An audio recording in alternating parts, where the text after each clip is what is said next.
Olá, queridos, sejam muito bem-vindos à Escola da Nos Teus Braços. Hoje com o tema O Olhar da Esperança. Queria falar com vocês hoje sobre a esperança. Esperança é uma visão do Espírito Santo de Deus. É a visão dos céus. Que a esperança, ela não necessariamente precisa tocar no palpável. Ela aguarda até que chegue a concretização daquilo que se espera. Então, esperança é uma visão do Espírito mesmo, uma visão do inalcançável aos olhos físicos. O Paulo, quando escreve aos Romanos, no capítulo 12, versículo 12, ele diz assim: alegrai-vos na esperança, sede paciente nas tribulações e perseverante também nas orações. Quero dizer hoje que olhar pelo Espírito, ter um olhar do futuro, ter um olhar de fé, não é algo muito fácil, mas todo cristão deve exercer isso, porque esse olhar ele vai funcionar justamente nas horas mais difíceis ou nas horas que você mais precisa e você quer contar com o céu. Então, queridos, olha o que está escrito em Gênesis capítulo 13, versículos 14 a 18. Eu vou ler a história de Abraão com Ló. E diz assim a palavra do Senhor. E disse o Senhor a Abraão, depois que Ló se apartou dele: levanta agora os teus olhos e olha desde o lugar onde estás, para o lado norte, para o sul, e do oriente e do ocidente, porque esta terra que vês, te hei de dar-te, a ti e a tua descendência para sempre, e farei a tua descendência como o pó da terra, de maneira que se alguém puder contar o pó da terra, também a tua descendência será contada. Levanta-te, percorre a terra, no seu comprimento e na sua largura, porque a ti te darei. Bom, esse texto está naquela linda história, né? E também reflexiva história de quando Abraão se aparta de seu sobrinho Ló. Abraão amava Ló. Abraão queria estar perto de Ló, mas chegou um momento que os gados que eles tinham, as riquezas, não dava para se manter num único território. Era muito gado para se alimentar, os pastores brigavam, não é? O mato daquele lugar não era suficiente para tanta riqueza, tanto gado. Então, Abraão procurou Ló e eles acenaram positivamente de que aquele era o momento de separar-se. O que fez Abraão? Abraão disse a Ló: Ló, escolhe para onde você quer ir. Olha para o teu lado, olha para onde você quiser. Para onde você for, eu vou para o outro lado. E assim foi. O Ló olhou para as campinas, tudo verdejante, uma excelente oportunidade de engordar seu gado, e ali foi embora. Quando Ló vai embora, Deus aparece para Abraão e diz assim: Abraão, vou te dar uma coisa, você vai ter que ter um olhar de esperança. Olha para o norte, de onde você está parado, olha para o norte. Olha também para o sul. Percorre o teu olhar para o ocidente e para o oriente, porque eu vou te dar uma bênção tão tremenda que será impossível contar a sua descendência, e darei a terra que eu estou te falando. Então Abraão recebeu essa palavra e guardou no coração, porque era uma palavra de esperança. Abraão agora estava num lugar, não podia ir para o lugar onde os seus olhos físicos escolheriam também, que é o lugar das campinas, bom para o seu gado, mas resolveu confiar no Senhor. E o Senhor certamente estava esperando os passos de Abraão para abençoá-lo e cumprir a promessa. A nossa história hoje é assim, queridos. Quero falar de esperança, quero falar da visão do Espírito, quero falar em coisas que você não consegue enxergar agora, mas pela fé, se você esperar, ter paciência e orar, você alcança. Quando Deus abre uma porta, a palavra do Senhor diz que ninguém fecha. Quando Deus dá uma visão, quando Deus chama alguém, Ele ajuda, Ele cumpre as suas promessas, porque Paulo escreve que fiel é aquele que vos chama, o qual também o fará. Então Deus tem um propósito, um destino para todos nós. A gente precisa mudar a nossa visão, ter um olhar de fé, um olhar de esperança. Quando você deposita uma semente na mão de Deus, essa semente vai dar fruto. E o fruto que essa semente tende a dar é a 100 por 1. Mas se não houver fé, não houver o regar com a fé, o regar com a esperança e com as orações, talvez essa semente não potencialize totalmente os frutos que ela poderia dar. Então as pessoas colhem 30 a 60, mas nunca 100. Mas se nós investirmos em Deus e verdadeiramente olharmos com fé, aguardarmos no Senhor, Ele vai transformar a nossa vida e vai colocar o cântico de alegria, o cântico de esperança. A voz da esperança vai falar conosco. E é assim que eu quero conversar com vocês. Primeiro, Deus recomenda: Abraão, olha para o norte, olha para o sul, para o oriente e para o ocidente. Então, o Oriente, querido, é o lugar onde nasce o sol. Então a nossa visão deve ser sempre na certeza de que o sol vai nascer. O profeta Jeremias, ele escreveu em Lamentações, no capítulo 3, que as misericórdias do Senhor se renovam a cada manhã. Então, quando Deus manda você olhar para o Oriente, lugar do sol nascente, as terras hoje lá do Japão, lá das partes orientais, onde o sol nasce, ele quer dizer: tenha esperança. Tenha esperança, porque tudo muda no outro dia. Os céus, as bênçãos dos céus se renovam. O que é? Renova dentro de você. Você já sentiu algum momento da sua vida, já passou por isso, quando você dorme atribulado e acorda em paz? Quando você perde horas e horas ou até a noite de sono, mas no outro dia tudo se resolve. Onde você pensa em entregar a vida, sabe, desistir de tudo numa noite, e quando você acorda há um sinal de esperança, uma luz para você. É porque você tem que aguardar. Olhos de esperança. É nesse contexto que a palavra diz: o choro pode durar uma noite, mas a voz da esperança, a alegria vem pela manhã. Então a gente tem que esperar o outro dia. Cuidado, querido. Nunca, nunca, nunca trabalhe com aquilo que está na sua mão e que não está prosperando no hoje. Coloca na mão de Deus e olha para o futuro, para o amanhã, para o Oriente, o lugar onde o sol nasce. Porque esse lugar é o lugar também da nossa vitória. Mas o Senhor falou para Abraão o seguinte: olha também para o Ocidente. O Ocidente é o lugar onde o sol se põe. Olha também para a noite. Olha também para os dias ruins. Olha também quando a noite chega, quando parece que tudo é trevas. Porque esse olhar, ele pode ser um olhar de confiança. Esse olhar, ele diz a você que você precisa vencer no meio da noite. A igreja precisa vencer trevas. Precisa batalhar. Você só vai ser um verdadeiro vencedor, querido, quando você passar por uma grande luta, por uma batalha. Ninguém é vencedor sem batalhar. E onde vêm as batalhas? Nos dias mais difíceis. Nos dias onde parece que as suas forças não existem. No dia da lágrima. No dia onde o sol não aquece mais você. No dia onde as trevas parecem estar sobre a sua cabeça como um céu de bronze, como algo escuro. São momentos assim que eu chamaria para os cristãos de deserto espiritual. Sabe? Quando parece que Deus não te ouve, quando parece que nada dá certo. E o Senhor fala: olha para esse lugar também. Porque esse lugar é o lugar das recordações e o lugar dos ensinamentos.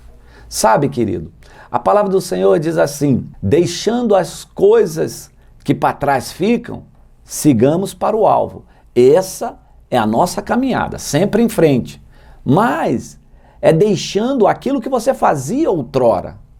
Não quer dizer que o teu passado está todo apagado, não, porque no teu passado há lindas recordações e grandes lições, seja com as vitórias que você recebeu, seja com as quedas, seja com as tristezas, com as derrotas que você teve, porque tudo é lição, tudo está dentro de uma caminhada. Mesmo que você tenha errado, a lição deve ficar na sua vida para quando Deus te restaurar, você olhar para o Ocidente e dizer assim: Deus é Deus, estou de pé, estou firme, achei que ia morrer, achei que nada ia dar certo, mas quando eu olho para o Ocidente eu penso, o Senhor me resgata quando o sol se põe, no meio da noite. É assim que Deus falou para Abraão: olha por onde você passou, olha de onde você saiu, olha que você estava com seus pais, olha que você estava com toda a sua parentela, olha que quase você não cumpre o propósito que eu havia lhe preparado. Então agora, aprenda essa lição e siga para frente. Mas o Senhor também, ele falou para Abraão: de onde você está, olha para o sul. Olha para o sul. E onde está o sul? O sul está no passado. Para Abraão, o sul era olhar para aquilo que ele já havia passado.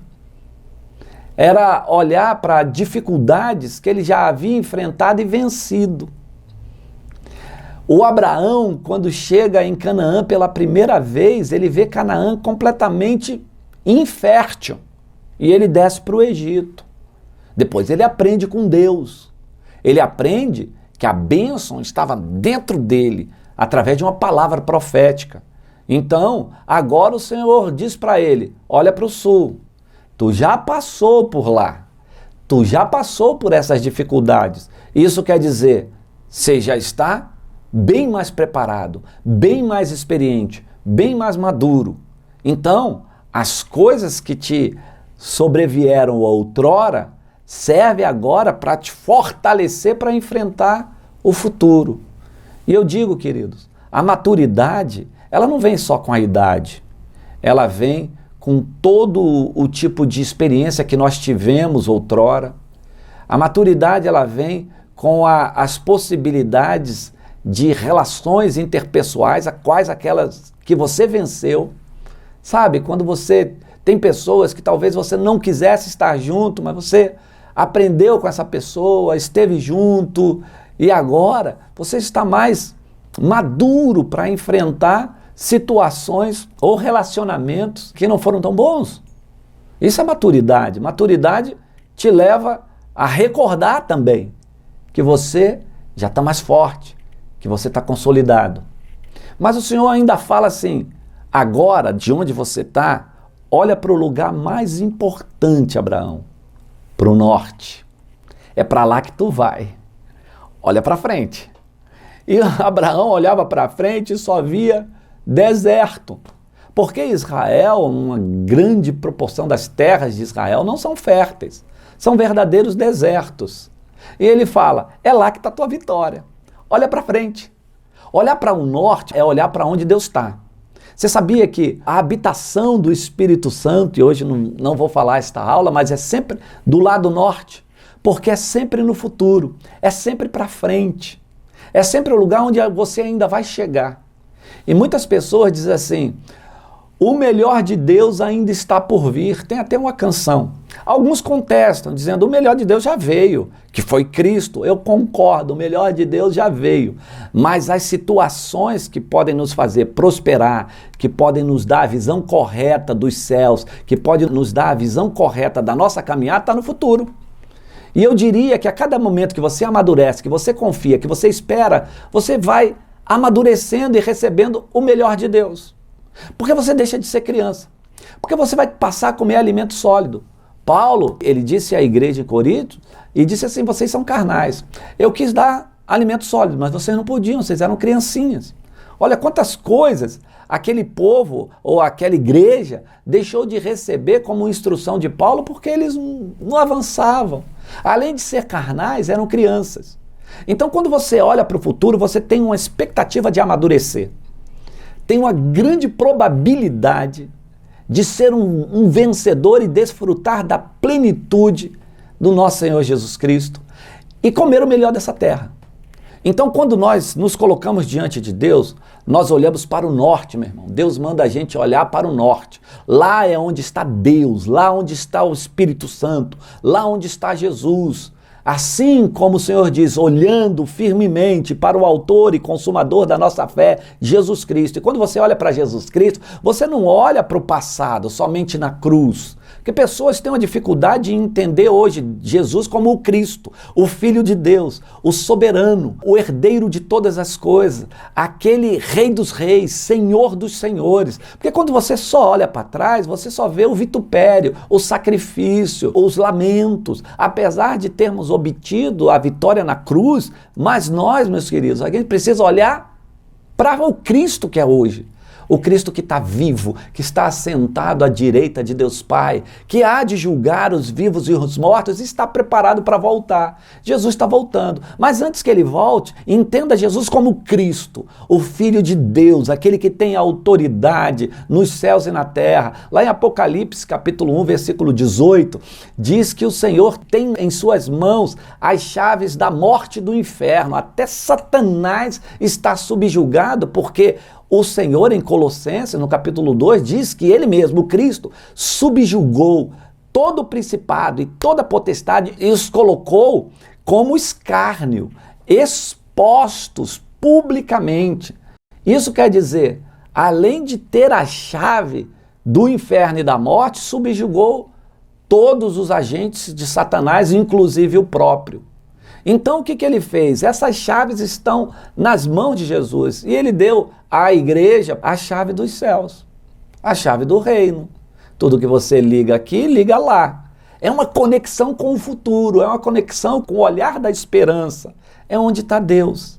Então olha para o norte hoje, eu te chamo hoje, olha para o norte.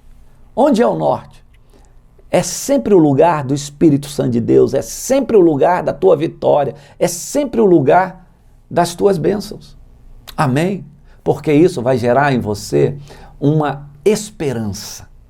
E sabe, querido, quando você encontra um irmão em Cristo e você pergunta como você está, ele lá, levando a vida, meu irmão. Ou então, uma frase mais comum, vou empurrando com a barriga. Querido, crente não empurra com a barriga. Crente não leva a vida. Crente, filho, ele determina. Crente determina a si mesmo o padrão do caminho que ele está andando, que é o padrão de perseverança, de oração e de santidade. Então, crente não empurra com a barriga, nem vai levando a vida. Crente, cristão, aquele que está em Cristo, ele persevera, ele tem expectativa de que o melhor ainda está por vir, que o Senhor vai levar você a dar uma volta por cima. Então, olha como as palavras do Senhor hoje pode alegrar o teu coração, porque há uma voz de esperança. Olha o que diz Esdras no capítulo 10, versículo 2.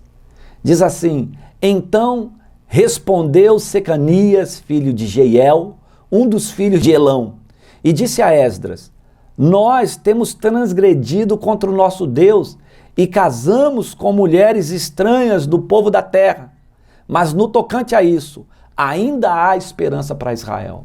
Pessoas que reconheceram que no passado havia um pecado, que haviam transgredido, mas agora eles estavam olhando para o norte, olhando para a esperança, e eles afirmaram, ainda há esperança para Israel.